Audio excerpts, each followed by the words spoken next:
السلام عليكم ورحمة الله وبركاته. عاملين ايه؟ وحشتوني كتير. في البداية ما ننساش الصلاة على النبي محمد صلى الله عليه وسلم.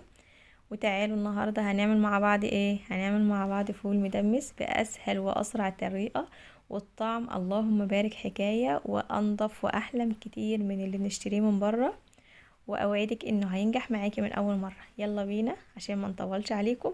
هنشوف هنعمل ايه مع بعض. معايا كيلو من الفول بيكون بلدي زي ما احنا شايفين كده. وطبعا بننضفه كويس جدا. باخده اغسله احطه في حلة واغسله او طبق بلاستيك. طبعا اوعي تنقعي الفول في حلة ألمونيا لان الحلة الألمونيا بتبوظ من المية.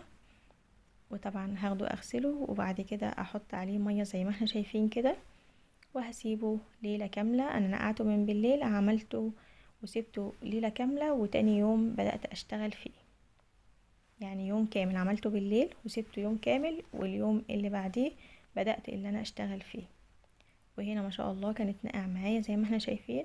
وحطيته في حلة ألمونيا لان انا بحب ادمس الفول في حلة ألمونيا.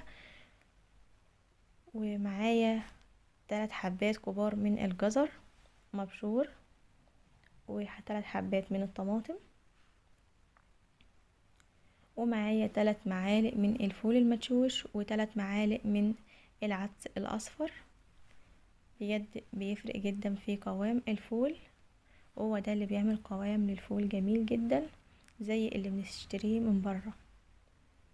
وطبعا هديله تقليبه كده، وبعد كده اعصر عليه ليمون. وطبعا بحط كميه وفيره من الميه ليه؟ علشان ما افضلش كل شويه افتح على الفول واغطي على الفول فيسود معايا.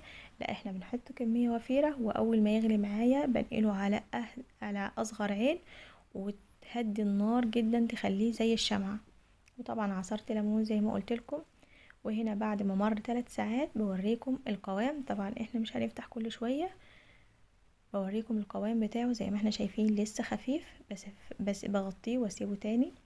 وهنا بعد مرور حوالي 7 ساعات ما شاء الله اللهم بارك زي ما احنا شايفين كده تقل معايا وبقى قوامه جميل جدا اللهم بارك.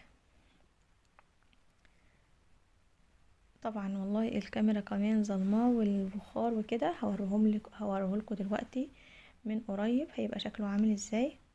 جبت طبق وعشان اوريكم الشكل من قريب ما شاء الله زي ما احنا شايفين احمر وجميل ومش مسود. وطبعا عشان ما يسودش معاكي، انت لو سبتيه فترة بعد ما يبرد من غير ما تعبيه وتحطيه في الفريزر بيبدأ اللي هو يعمل طبقة سودة طبيعية